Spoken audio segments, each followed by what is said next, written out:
Good evening. Welcome to the International Spy Museum. I'm Amanda Olke, Adult Education Director here. I'm very excited to have a program on Hitler's monsters. That sounds bad, but it's true, because we have a terrific speaker, Eric Kurlander. He's a professor of history at Stetson University in Florida, and he teaches modern German, European, and world history. Hitler's Monsters is his latest book. It's his 5th book. He's also the author of Living with Hitler, which sounds like a nightmare. Lots of good Halloween jokes with this one. I was intrigued looking around at Eric online. There are lots of interesting, I don't know if you know how much you're tweeted about. No. People are constantly referencing your articles, so it's pretty fascinating and a very positive, like, this is the guy who knows what's going on. So now we're going to know all about Nazism and the occult. Thank you, Eric. All right. Thank you very much, Amanda, for inviting me, to Shauna as well, and Alden Farrow, the publicist at Yale who set this up. It's a great pleasure to be here. It's my first time in the Spy Museum, which I just saw today for the first time, and it's fantastic. I don't know how many of you have seen the exhibits, but there's even a link to what I'm going to be presenting that I didn't know was going to be there in the James Bond exhibit, so I'll mention that later. Oh, you took mine. Did you? Yeah. That was a brush pass that shouldn't have happened. Oh, look, you're very good with intelligence. And so, yeah, and I'm very happy to see a few of my former students in the audience who have obviously done very well and are now living in DC doing various things. So thanks for coming to my former Stetson colleagues. As you see, this is the title, and I'd like to start, and I'm going to proceed this way tonight with a little bit from the book, and then talk through some of the context, and then read some other passages rather than give a formal talk. So I'm going to start with the first paragraph of the book.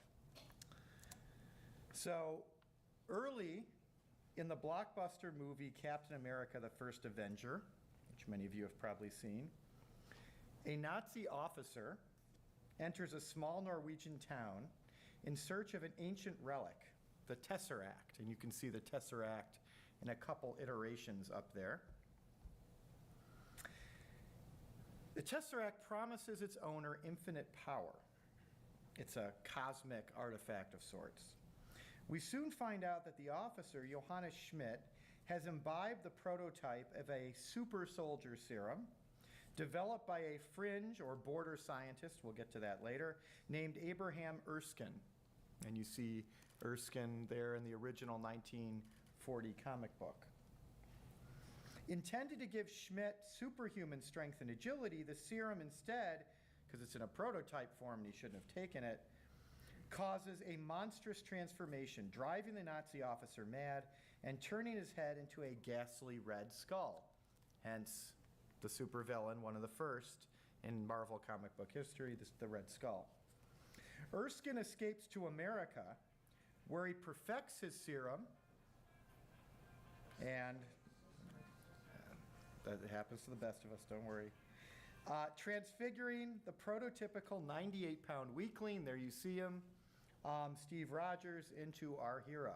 Now, Captain America has little time to hone his combat skills before confronting the Red Skull and the insidious occult society known as Hydra, which it turns out pulls the strings behind Hitler and the Third Reich, kind of an analogy to Spectre downstairs in the James Bond exhibit. Now, if you notice, I just wanted to point this out, Baron von Strucker, who's the head of Hydra, and he's in the second Avengers movie, I believe. He's at the beginning of that. That's what it looks like in the Marvel movie. It's very similar to the Wavelsburg, which is Himmler's order castle, where he has Grail ceremonies and a black sun, just to show you the fiction and the history coming together. And that's really the point of starting with Captain America. Captain America contains all the elements of Nazi supernaturalism in popular culture. the connection to occult forces, mad scientists, fantastical weapons, a superhuman master race, a preoccupation with pagan religions, and magical relics supposed to grant the Nazis unlimited power. And of course, the pagan religion stuff comes back with Thor and Loki fighting over the Tesseract, and Thor, the Nordic god, has to take it from his evil brother Loki and bring it to Asgard for protection. Can you all hear me all right? Yep. Excellent. So from comic books produced during the Second World War, so while the Nazis are still in power,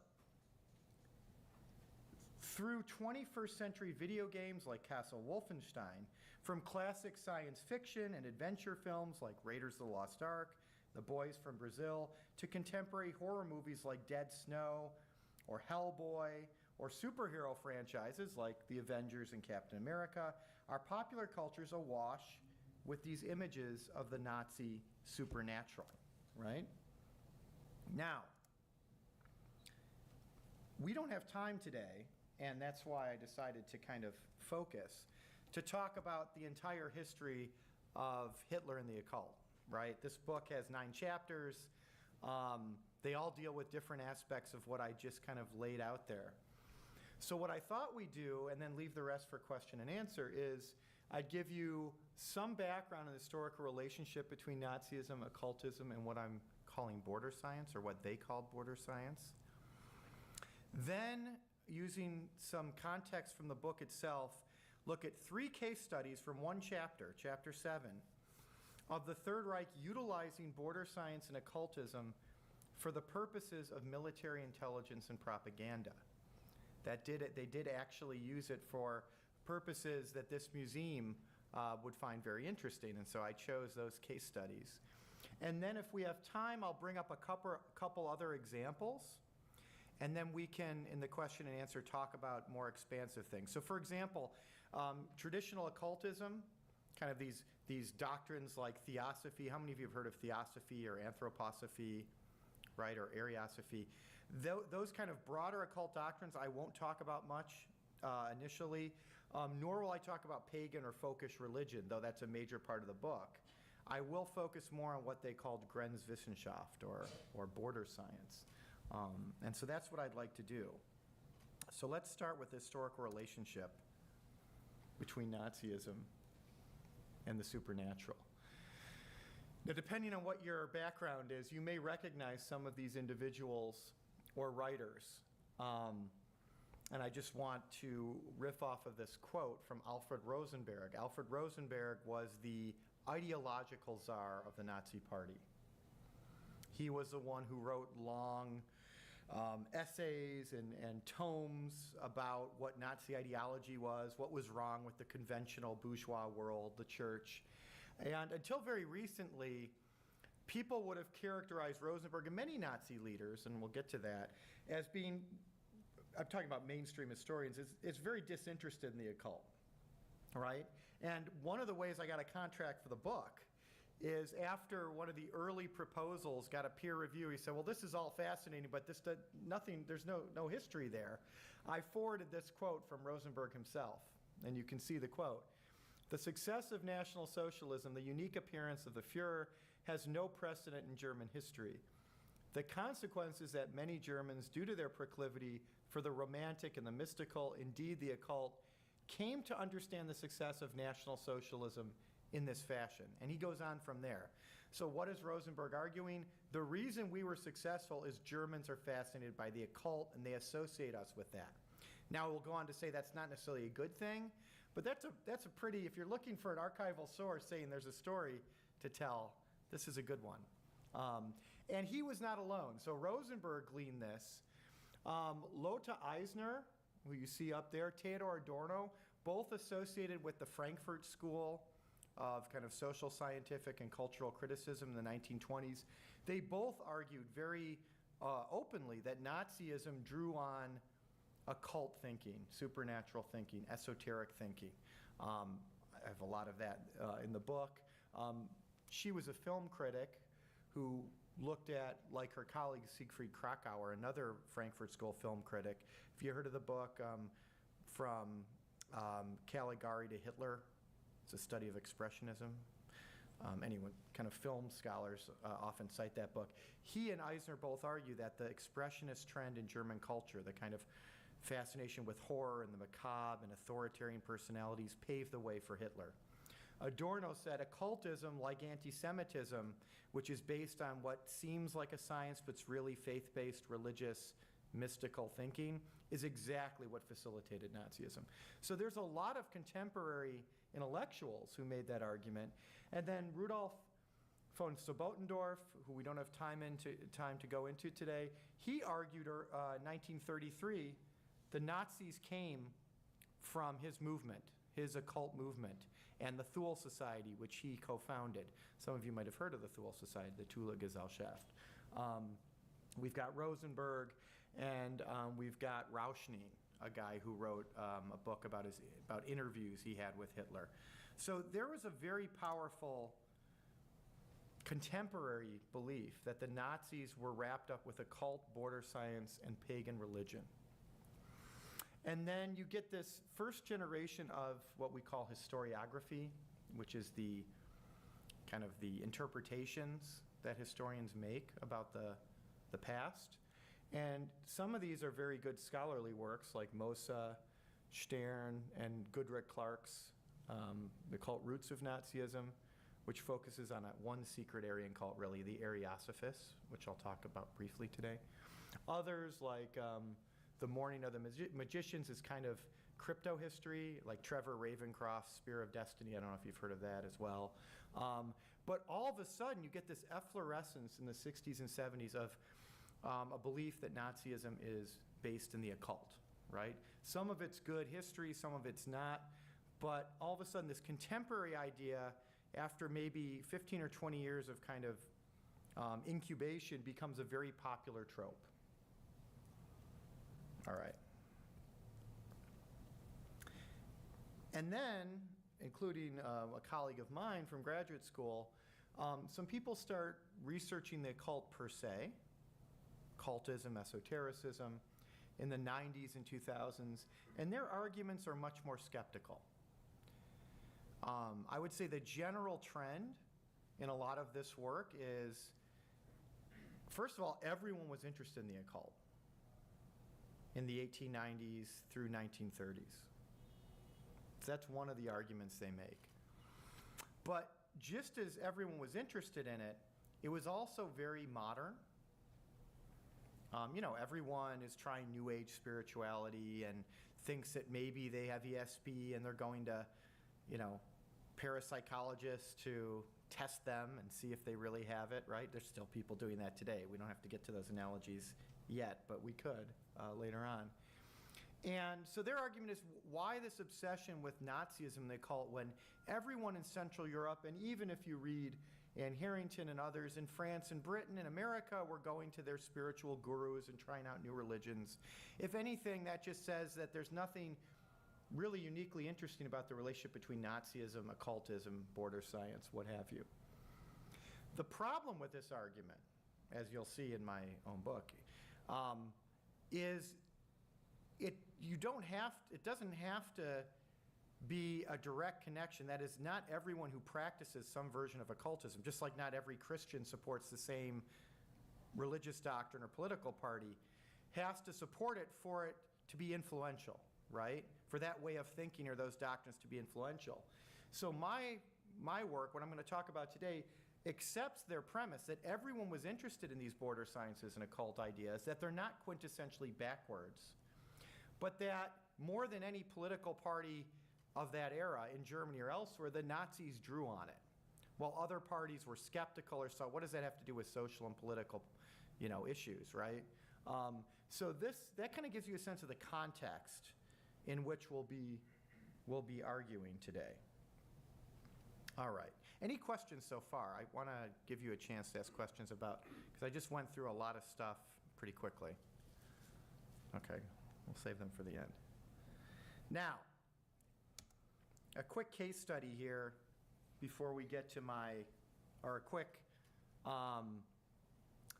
example of Nazi anti-occultism, which is in the 5th chapter of my book, before we get to the military intelligence and espionage. So one thing that people often bring up is when the Nazis came to power, they attacked occultism. They attacked border scientists. Okay, and I want to talk about what that means, what the differences between border science and occultism. You all understand occult as being into witchcraft and secret forces and clairvoyance, dowsing, divining, right, with a divining rod. What scientific occultists called radiesthesia. So I differentiate in the book between occult doctrines like theosophy, Ariosophy, anthroposophy, right, which are holistic views of the world that incorporate astrology and parapsychology, but also have kind of origin myths, right? Like there were root races, 7 root races at some point. Madame Blavatsky started this with the Theosophists. And different races had different powers or skills or histories, and then there was some kind of miscegenation or a flood or an ice age, and the greatest race kind of started to die out, except maybe some of their high priests made it to Tibet. This is more the religious aspect of the book. But my argument is that is quintessentially occultism in this area. Occultism is kind of an overarching doctrine. Border science are practices by people who sometimes are occultists, but sometimes they're just Nazis, right? Or your local doctor who's got a homeopathic background, right? And the idea is these are scientific practices that mainstream science and medicine don't accept, which is why the term border science comes around in the 20s and 30s. Grenzwissenschaft, it has multiple meanings, and it's not the same thing as a cult. The Grenzwissenschaften are practices that are on the borders of what's accepted by mainstream science, so that's number one in terms of border. They investigate border phenomena, right? So ESP, talking to the dead, things that are on the border of what can actually be known. In that sense, they're border sciences, right? Clairvoyance, astrology. And they use the term because they mean interdisciplinarity as well. You cross the borders from one scientific practice to another. So border scientists like to claim that they're not tied to one materialist view or, a very rigid view of what physics is or chemistry is. They're willing to use all doctrines or all practices to come to the truth in some organic way. Why is that important? Because very often the Nazis, as you'll see here, will pursue occultists as individuals who claim to be the head of a sect, like anthroposophy or Freemasons, but they don't attack the scientific occultism or the border sciences they practice. Does that make sense? And I think that's a really important distinction that no historians have yet made, because what bothers Nazis is sectarianism, that you're not following the Third Reich, the ideology, that Hitler isn't your end-all and be-all. But when it comes to the epistemology, the sources of knowledge, the approaches to knowledge, they don't mind stuff that we would consider occult, provided it's framed as a border science. So to give you an example of that, which is a big deal in the field, maybe you haven't heard of this, Rudolf Hess, who was a deputy Fuhrer, right? He was technically in the party the second-ranking guy. He really wasn't. Even before 33, Himmler and Goering and others had displaced him. But in theory, he's the guy who would replace Hitler if Hitler got killed, and everyone was trying to kill him, right? He got assassinated. There were 10 assassination plots that they uncovered or something.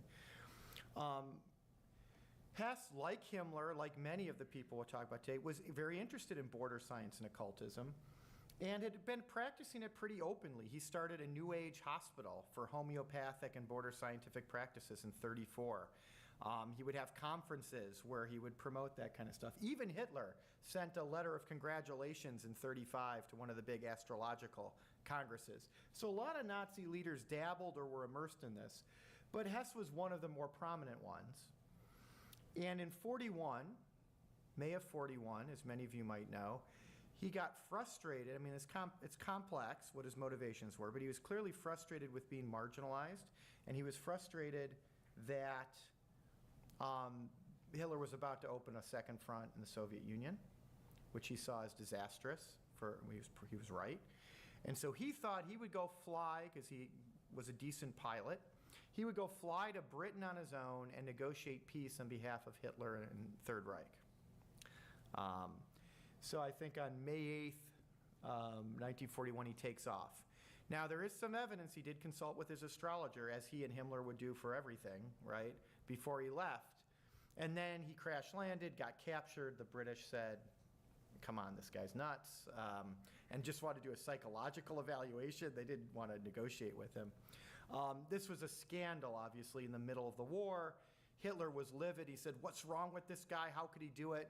And then Bormann and Heydrich come in, and Rosenberg, and say, well, it's because of his occultism, right? He was obsessed with occult gurus, and that's why he did it.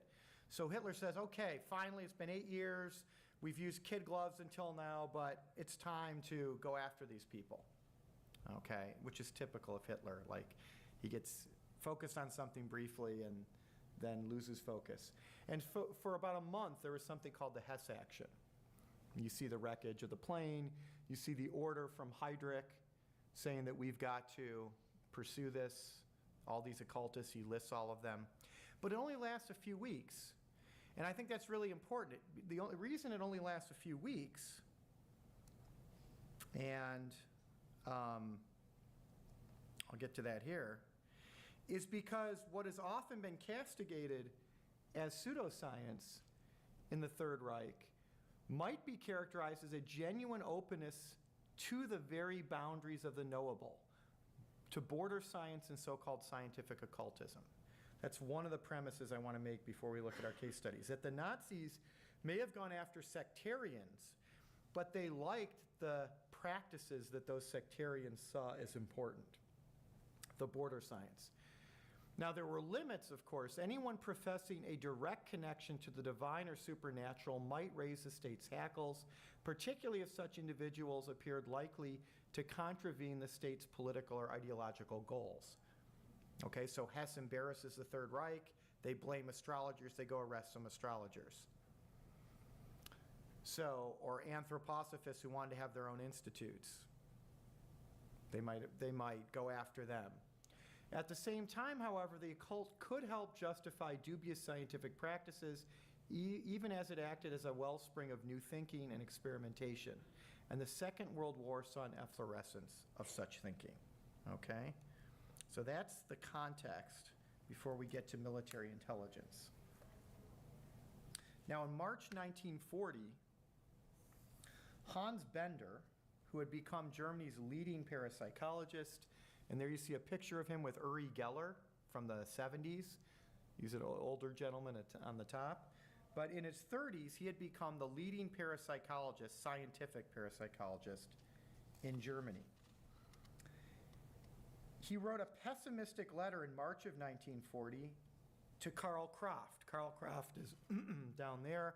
He was a famous Swiss astrologer. Some of you may have heard of him. We'll get to him later.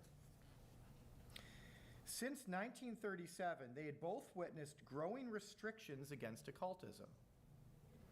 This escalating repression, Hans Bender feared, would be exacerbated by the outbreak of the war, because they could see that now that the war had broken out, there were, the euthanasia program, they were going after gypsies, the policies against the Jews were getting worse. So he's worried that since they're anti-sectarian, they're going to confuse occultism with real scientific, border scientific occultism that he practices, and it's going to get worse for us. Okay? And Kraft wrote him back immediately and said, about the prospects of border sciences in our generation, I put the quote up there. Can you read these quotes from that far away? Excellent. He said, I'm not as pessimistic as you, especially in government circles, he insisted. They are seeking people who have something to say in terms of border scientific research. And he used the term, Grenzwissenschaft. Now, Kraft knew what he was talking about. By March 1940, Kraft was working closely with Goebbels in the propaganda ministry and the Reich intelligence services to produce propaganda and wage psychological warfare against the Allies. Many of Croft's fellow experts in astrology and divining, dowsing, radiesthesia that I mentioned earlier, would be recruited as well. You see Wilhelm Wolff,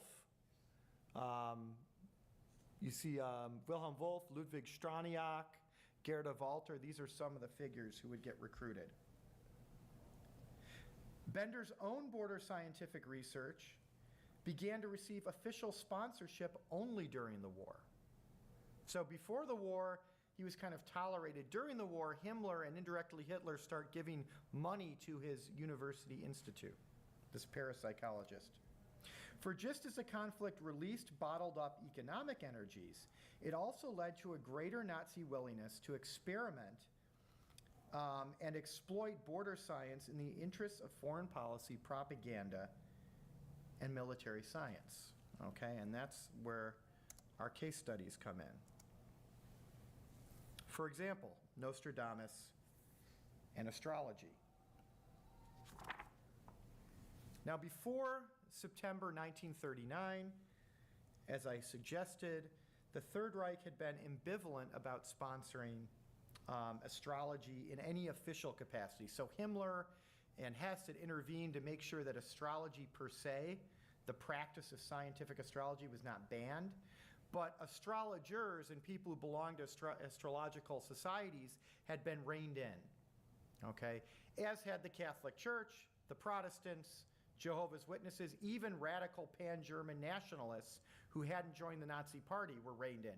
Basically anyone who wasn't in the Nazi Party. That's important to point out. But with the outbreak of the war, any lingering reservations about enlisting border science for the benefit of the regime dissipated. Only 4 days into the war, Rosenberg, remember Rosenberg, the one critical of occultism? Rosenberg is a tack dog in occult matters, a guy named Kurt Kissauer, produced a policy paper, okay? This is a high-ranking official with a policy paper entitled, quote, "Astrology as a Means to Influence Public Opinion," unquote. The report indicated that the British had used fake horoscopes to good effect in Germany. Okay, and the SS noted the same thing independently of Rosenberg's office, that Germans really did seem susceptible to this kind of propaganda. If Germans were susceptible to occult thinking, why not employ similar astrological propaganda against the Allies? That was the point of Kissauer's policy paper. Well, while he's thinking about this and while Himmler's collecting all this astrological stuff, Goebbels, of all people, on October 30th, 1939, so 8 weeks into the war, reported on a ministerial conference during which he announced in his Reich propaganda ministry that he was examining astrological writing to, quote, "determine himself whether there were any inherent dangers," unquote. 2 weeks later, he brought a letter from Karl Kraft himself, okay, to Hitler. He'd gotten a letter, or the intelligence service had gotten a letter from Kraft on 2 November. And he brought this letter to a lunch meeting with Hitler. The letter had predicted that Johann Georg Elser would attempt to assassinate Hitler shortly thereafter. And there was a guy who tried to kill him when he returned to the Bürgerbräu Keller in Munich to give a speech. There was a bomb under there and he barely escaped. So here Kraft, this astrologer, had just sent a letter predicting an assassination attempt. So Goebbels brings us to lunch with Hitler. He says, "Isn't this fascinating?" And Hitler said he was fascinated as well and asked Goebbels to explain the details. How did you get this? Who's this Kraft guy? Himmler, who was also at lunch and was soliciting astrological materials for his own occult library, okay, took great interest in the conversation and agreed that the letter and its prediction were genuine. So you've got Hitler, Himmler, and Goebbels at lunch saying, you know what, astrology may just work. If we had followed his advice, we would have, you never would have been in there. Goebbels was clearly encouraged by Hitler and Himmler's response. As he reported in his diary 2 days later, quote, "I broached the idea of Nostradamus to my colleagues in the propaganda ministry for the first time. The whole world is full of mystical superstition. Why shouldn't we exploit that in order to undermine the enemy front? So the question here is, does Goebbels really believe it, or does he see it as a way of manipulating the public? That's a question that I deal with in the book, and I could kind of, by case study, show you where I think different Nazis stand. But what's fascinating is the war breaks out, and all of a sudden you've got these high-ranking Nazis saying, hey, maybe we should work with this astrological stuff. Now, in my chapter, I go through in detail, month by month, how Goebbels first has his diplomats in the propaganda ministry try to work with Nostradamus' quatrains. They don't know anything about astrology, so their propaganda is kind of crappy, right? So then Goebbels says, well, why don't I just hire this Kraft guy? Which isn't hard to do because the SS and the SD, the intelligence service, have been monitoring him for a while. Not only because he's an occultist, but because he's been trying to convince diplomats to listen to him, because he knows what's going to happen in the war and in the future. Like there was a Romanian diplomat, Virgil Talea. The whole affair, basically, he tries to tell him what to tell the British, and the SS is getting frustrated, but they don't arrest him. Point is, he's on the regime's radar already before he sends the letter. So Goebbels like, why don't you come work for me? That's why Kraft's so excited a few weeks later and writes Bender, I'm getting paid to read Nostradamus quatrains and tell them what's going to happen. This is fantastic. But it's not just Kraft.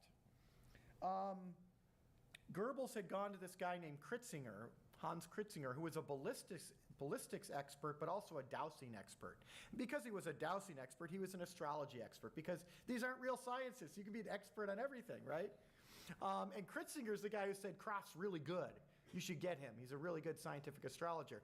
Well, Goebbels goes back to him and says, do you want to work for me? He's like, well, I'm really busy doing dowsing stuff, but maybe you can hire this guy named Georg Lucht, who's also a great astrologer. So by February, he's got Kraft, Lucht, and all his kind of leading propaganda guys looking over Nostradamus, finding reasons why Belgium and the Netherlands should capitulate, predictably, right? And Norway. Why? Because they invade Norway in April and Belgium, the Netherlands in May. They're literally, you can piece together how Goebbels, the lead propagandist, is using Nostradamus to come up with propaganda for why Allied countries should capitulate and why German soldiers should be confident that they're going to win. Okay? I'm not going to recount all of that here. It's fascinating, other than to say that this really happened. Okay? I want to move on to our second case study, which is, I'll give you the context here. The two case studies which are related. So, waging war with border science. On 12 September 1943, the SS captain Otto Skorzeny, who's downstairs in the James Bond exhibit, the historian for the Spy Museum has argued that Skorzeny's the model possibly for Blofeld or for one of the other Bond villains with a scar. You'll see him in a minute.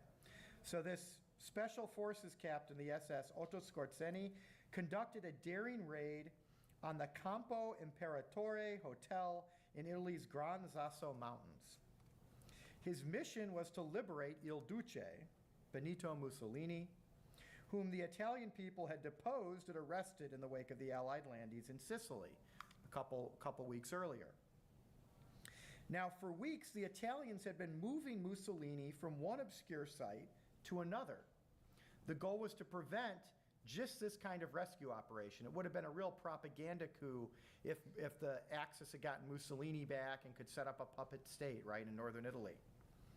But somehow, Skorzeny found the dictator's location, and in a matter of hours, his airborne troops swooped in their DFS-230 gliders and defeated Mussolini's captors without firing a shot.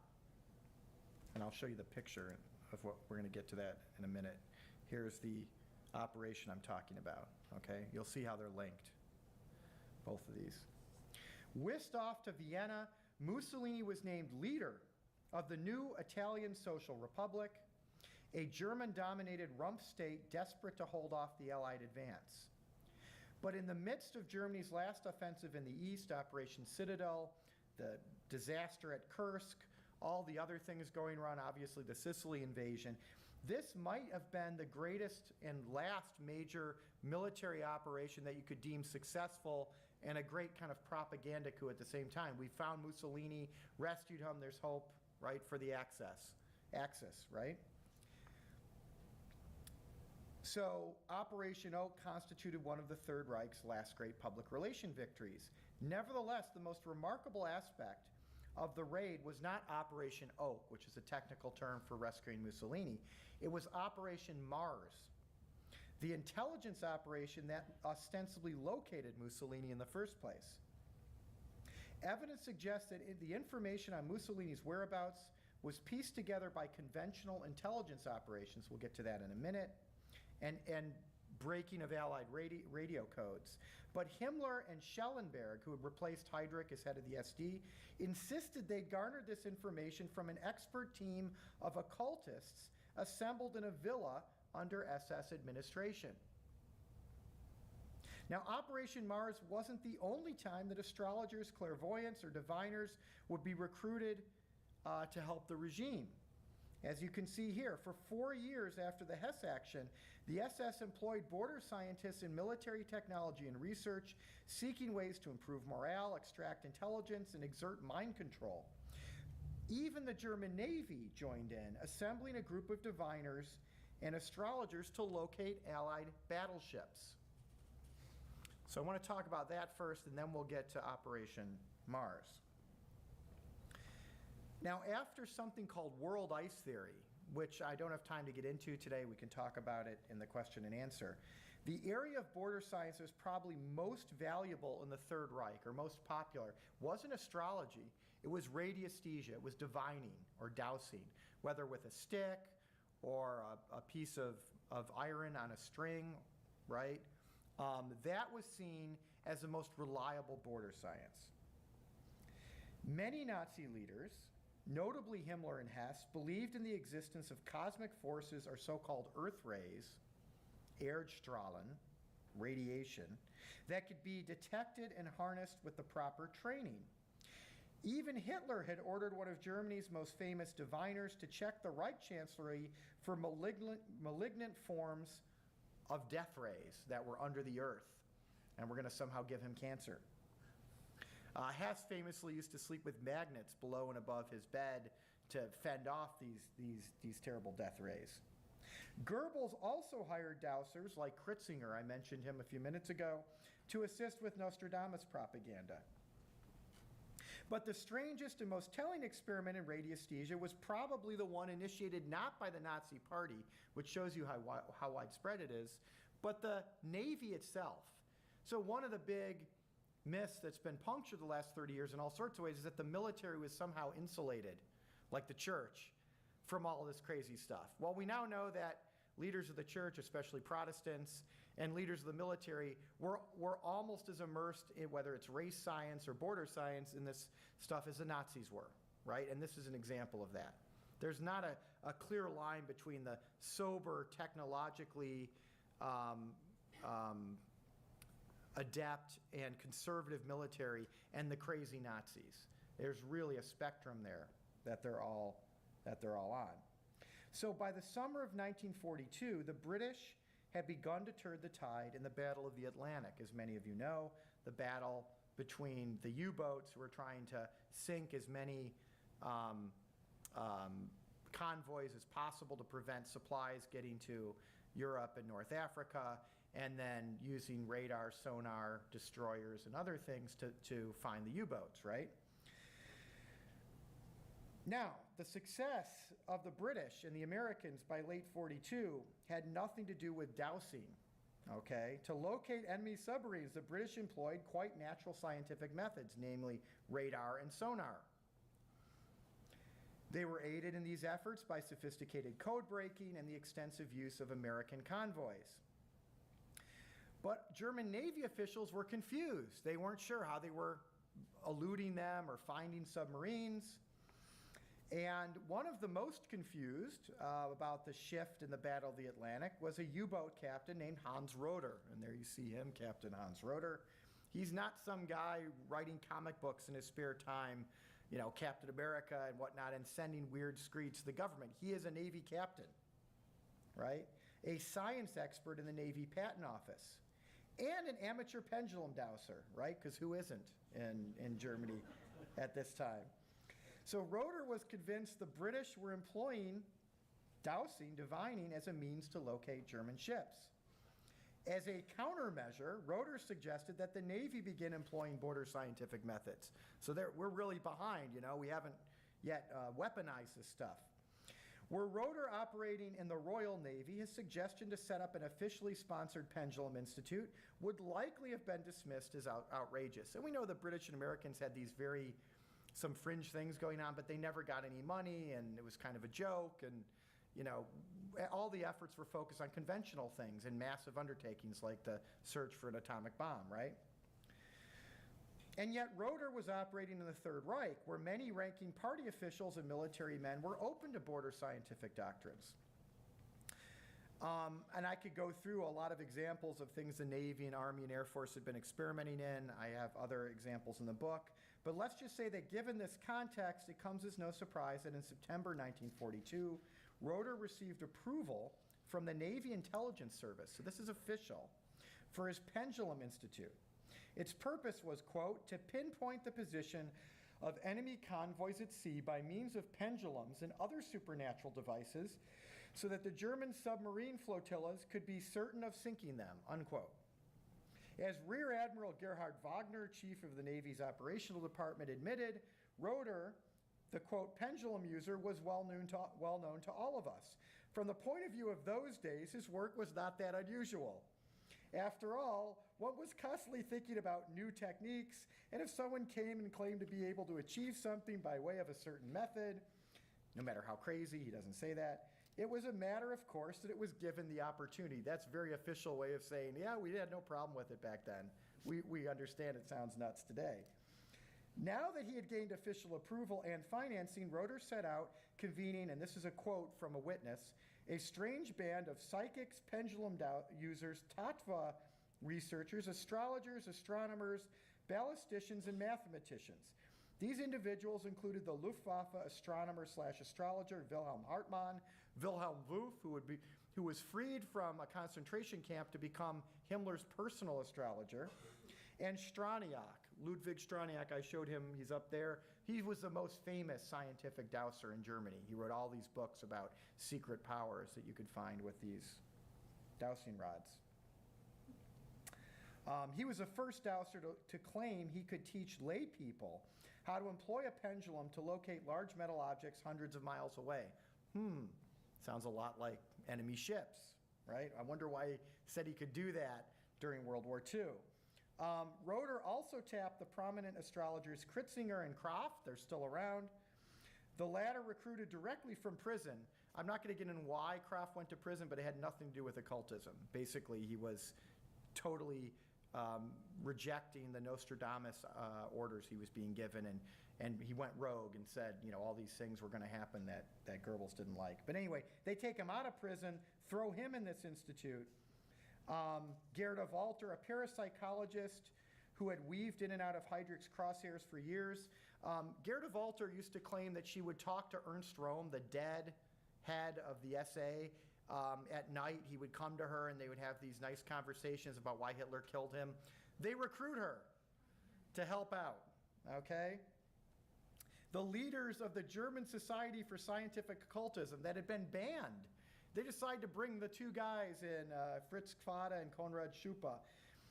So they're brought in despite the Hess action I mentioned. This is a year after they supposedly were going to wipe out occultism. Now, I'm not going to get into all the details again of this institute, except to say that it lasted for a period of months, did absolutely nothing productive, and no one paid any kind of cost for that because it was seen, oh, well, maybe we were faulty in some measurements, but it was a worthwhile operation.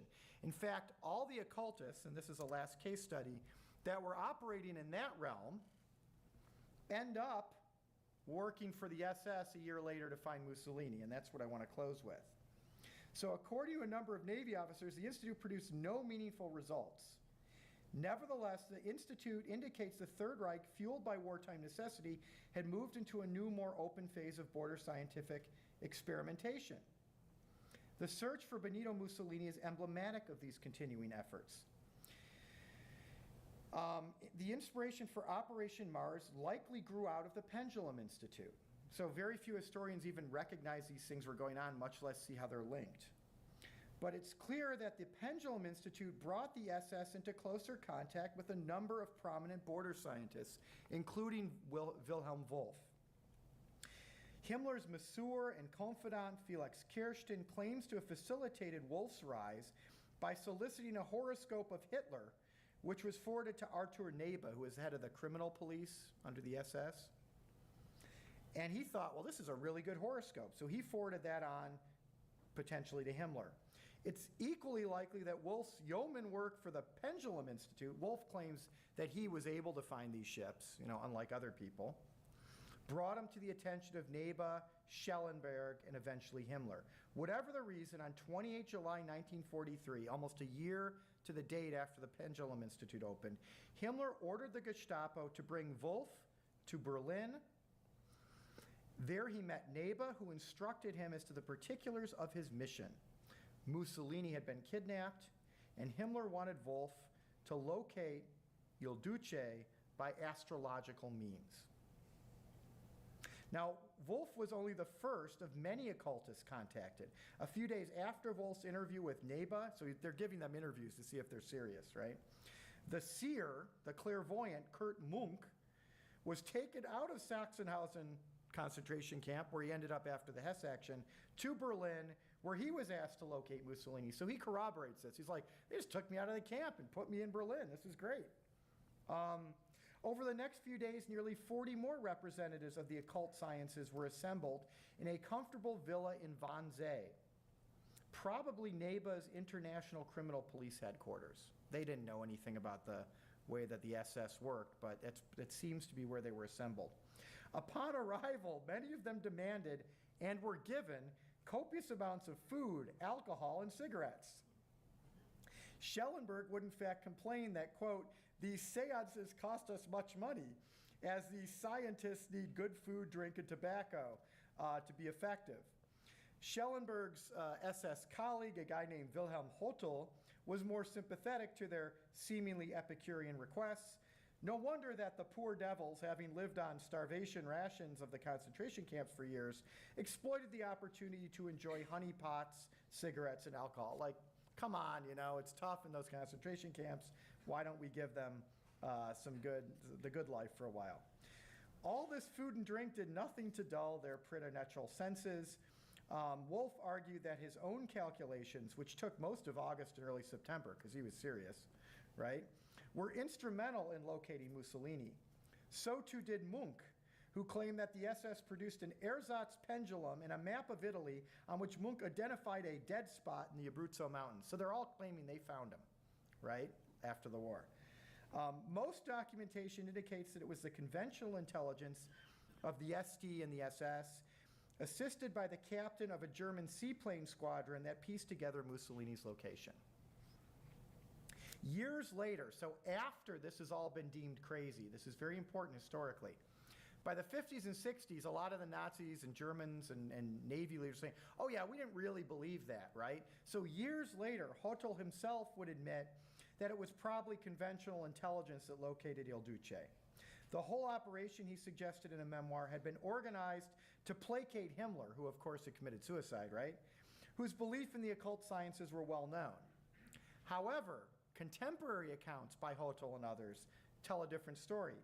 So it's interesting to note that Hotel's earliest memoir of the experience, written before the negative post-war connotation associated with the Nazi occult, claimed that the astrologers and dowsers had indeed been successful. So there's a high-ranking SS guy saying, no, it worked. It's clearly the fact that they had occult powers.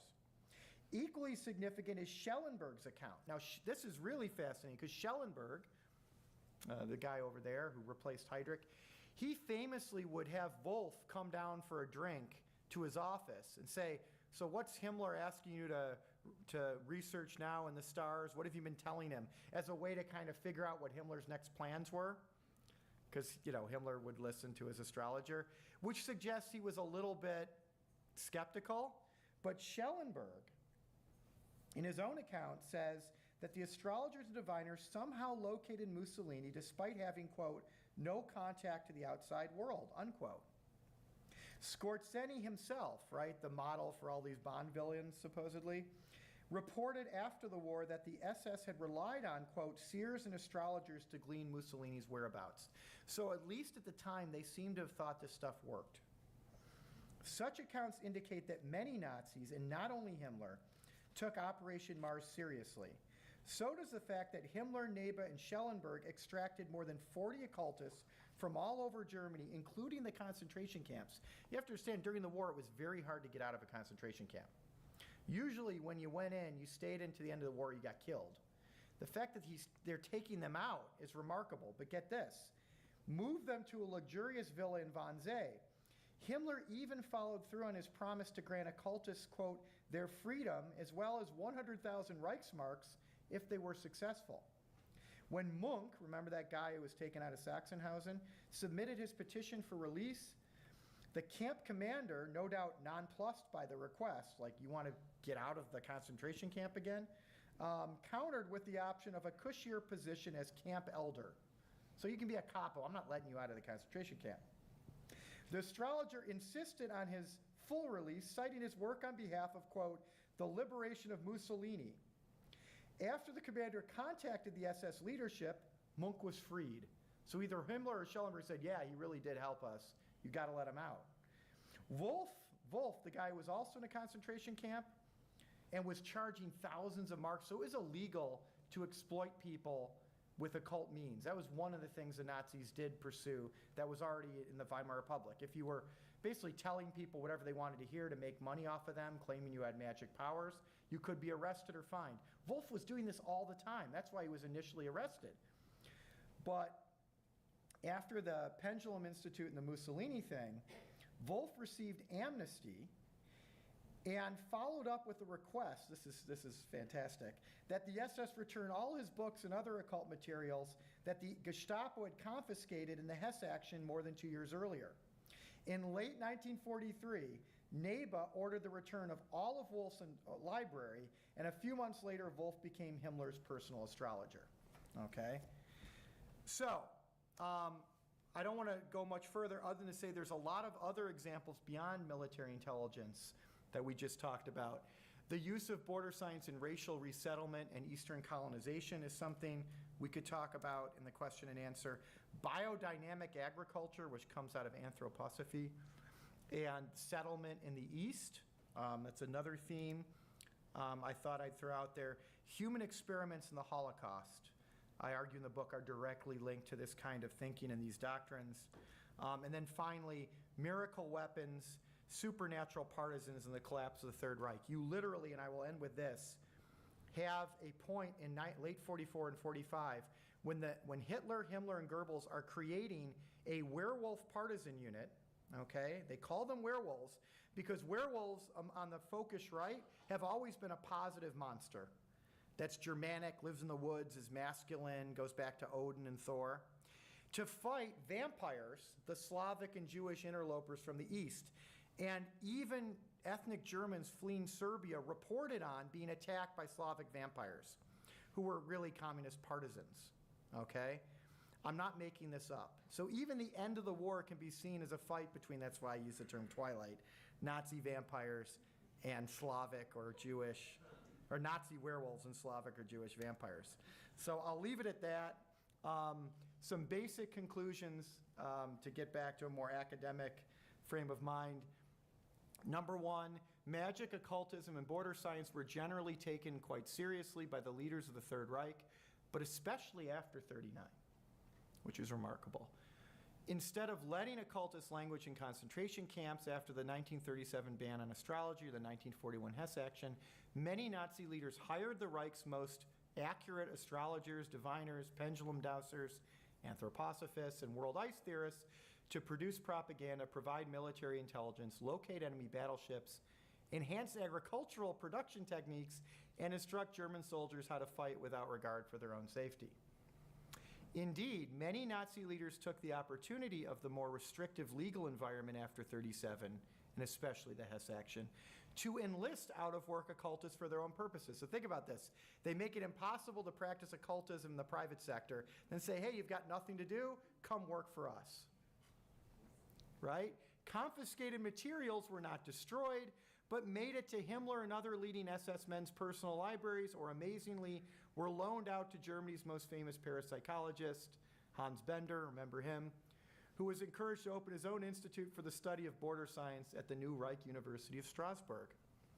Finally, the selective tolerance of the supernatural might have waxed and waned due to changing circumstances and the omnipresent fear that occultism and border science could, like Christianity, be manipulated to the detriment of the regime. It is sectarian after all, right? But Nazi paranoia regarding alternative ideological loyalties did not preclude utilizing occultism and border science to gain power, shape propaganda and policy, and pursue their dreams of racial utopia and empire. Thank you.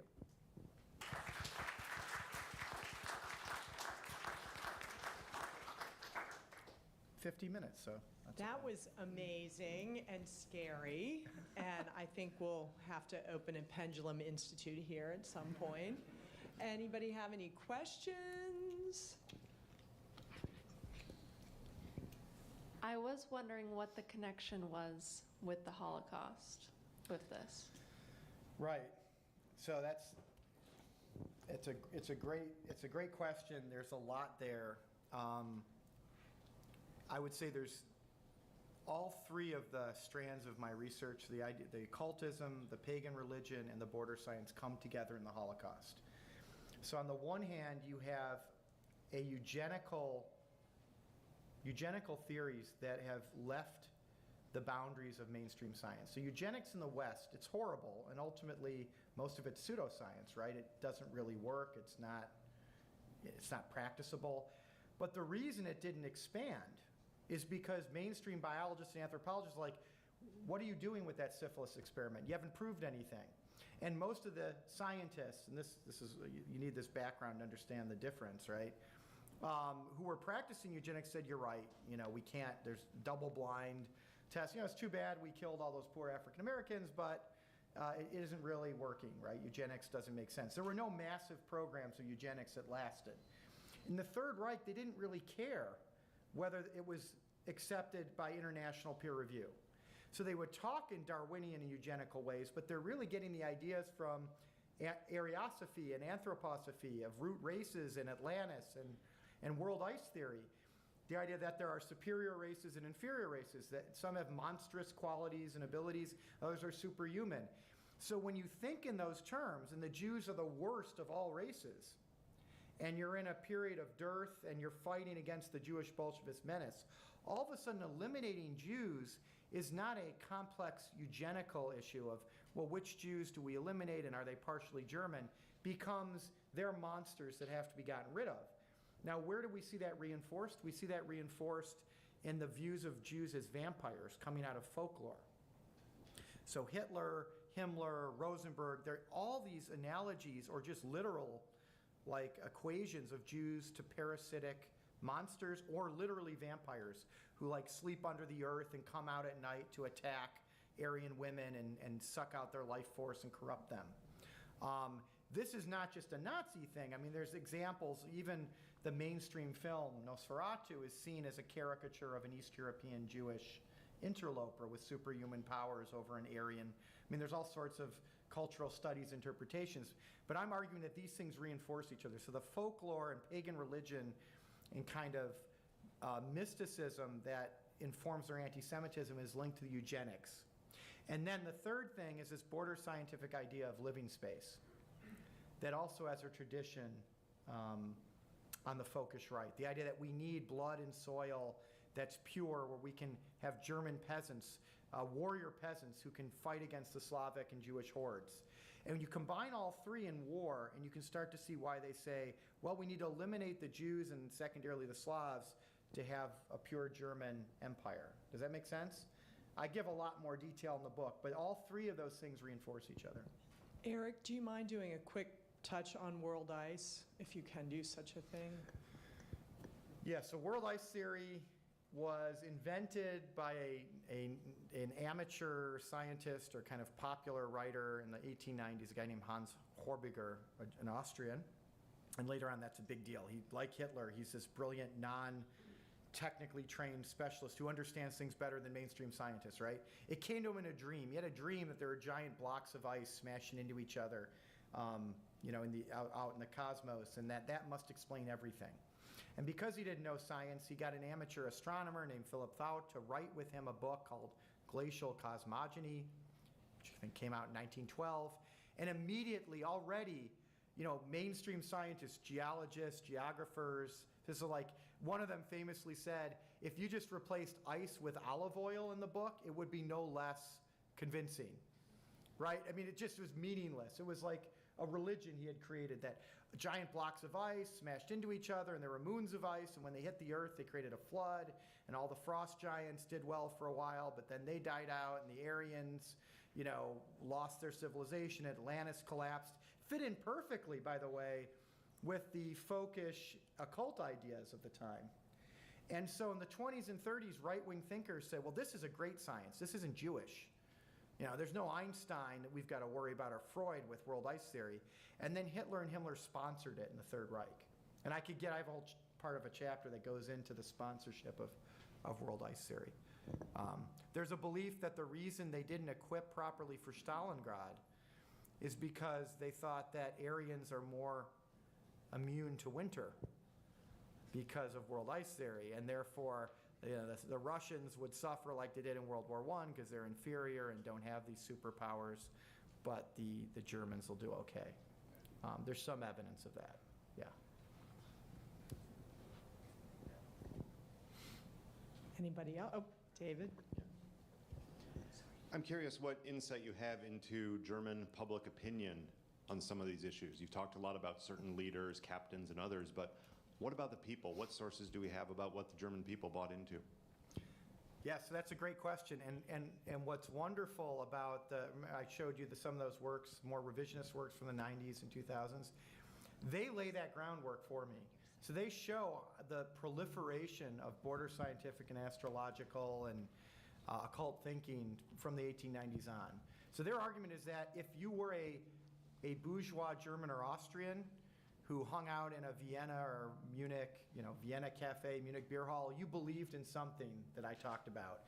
So their only difference from my argument is that, well, that didn't make you more susceptible to fascism than anyone else. That there's, bless you, that liberalism and socialism and all these other movements are just as attractive to you as someone who believes in world ice theory as fascism would be. I'm arguing that's not the case. Like, the empirical research shows that the people who are most invested in this tend to support the fascist parties.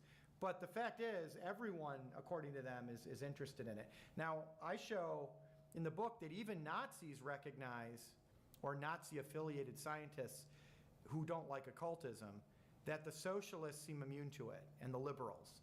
And they acknowledge that while liberals and socialists called into question all our traditional values, which helped breed fascism, which is good, it's not their fault that we have these crazy ideas like world ice theory. That's the fault of the fascists who seem to kind of support that. So even within the party, there's a recognition that if you were a materialist Marxist or a secular liberal or a very traditional Christian, you didn't find this stuff interesting.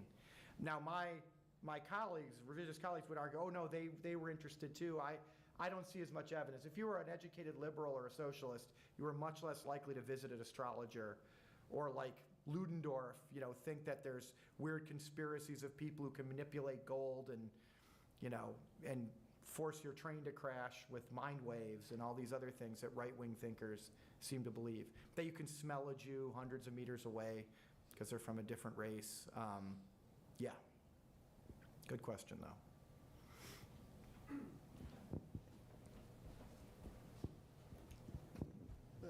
There's in the book, The Rise and Fall of the Third Reich, is a really fascinating account of this man, William Houston Chamberlain, or maybe I got the name. Do you know? Houston Stewart Chamberlain. Yeah, right. That he was like the spiritual father of Nazism, and then he was traveling up from Italy, and he had a vision and he got off the train and just sat and wrote a book, completely possessed, completely channeled the book. The foundations of the 19th century. Right, and that book actually was the spiritual guide of Hitler and all the people. But you haven't mentioned him. Does he? Yeah, I mentioned him in the book. Oh, So, okay. first of all, Chamberlain is emblematic of a whole kind of, and this gets us to some of the pagan religion stuff. So, Germans in the post-Romantic era decided, for all sorts of reasons, many Germans and Austrians, that traditional Judeo-Christian identity, Greco-Roman identity, classical, all this heritage that in the Enlightenment many Germans still embraced as a common Western heritage, were really the French and British view of the European world, and that Germans were slightly different. And part of that was a search for a new heritage, which they found in a kind of common Indo-Aryan culture, coming out of Northwest India and Persia. And lots of thinkers who weren't racist also were fascinated by what Germans called Indology, the field of studying India and Indo-Aryan science and religion and culture. Chamberlain was one of these folkish thinkers. He was actually British, but he hung out all the time in Germany, learned German, married Wagner's daughter. Hitler loved him, as you pointed out, who lent a kind of scientific sheen to this idea that there are these superior races. You can see how close this is to the occult doctrines at the same time, that came out of an Indo-Aryan civilization. There may have been a flood. So the racist Germans who embraced this idea said it was originally a proto-Nordic people who, after the flood and the collapse of Atlantis or the Thule Society, they went east, and those who were left mated with native Asians, which is why Asian culture is superior to African culture, and why Hinduism and Buddhism are awesome religions, and Shinto. The Hindu and Indian theorists on this say, no, it all originated here and then we moved west. Doesn't matter that much. None of it's based in really rigorous science, but it does all link together in this idea of an Indo-Aryan superior race, which is why all these right-wing groups choose the swastika. People see that as a superficial thing. That's important. Why are they picking an Indo-Aryan fertility symbol? And not just the Nazis, like all the German Order, all these occult groups, because it's such a common belief that that's where the Indo-Aryan race comes from, and religion and culture and certain occult powers, that of course you're going to put a swastika on your book, on your flag, right? It's the substitute for the cross. And Chamberlain believes in that stuff. So that's why. And there's all sorts of interesting stuff in the Third Reich coming out of that. But Chamberlain's just one of many. Paul de Lagarde, Julius Langbehn, Theodor Fritsch, Lanz von Liebenfels. We could talk about all these thinkers who make similar arguments. All right. Well, I know Eric will answer questions while he's signing books if anybody wants to dive deep on any of these endless topics. Thank you so much. Really incredibly fascinating. You're welcome. Thank you.